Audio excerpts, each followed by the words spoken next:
આપણે પોગી ગયા છીએ, તમે જોઈ શકતા છો ભગુડાનો પાટિયો ને એમાં આપણે ભૂમિ સ્ટુડિયો ટ્રેક્ટર ગેરાજ અમારે જિગ્નેશભાઈનો છે એનો નંબર દેખાતો હશે.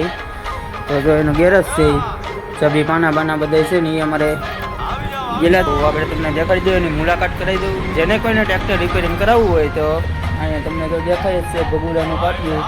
અહીંયા ભૂમિ સ્ટુડિયો ગેરાજ અમારે જીગાભાઈ ભાલિયાનો એનો નંબર તો તમને દેખાય છે. તો જરૂર ને જરૂર બધા વિઝિટ કરજો, ઠીક છે? આગળ એ આવે એટલે તમને મુલાકાત કરાવી દઉં એમ. તો અમારે હવે આવે છે અમારા કારીગર, જો તમે વિઝિટમાં ગયેલા હતા નથી, આવે છે ગાડી લઈને, એવું છે ભાઈ. આ છે અમારા જીગાભાઈ ગેરેજના માલિક, ઠીક છે? તો એ વિઝિટમાં ગયેલા હતા એટલે આવી ગયા છે. જો તમે એનો નંબર જો આવડો હશે તમને હરકો દેખાડી દો. જિગ્નેશભાઈ ભાલિયા ભગુડાની પાટિયાની સામે. રેડી? તો બધા ટ્રેક્ટર રિપેરિંગ કરવા આવી જઈએ, ઠીક છે?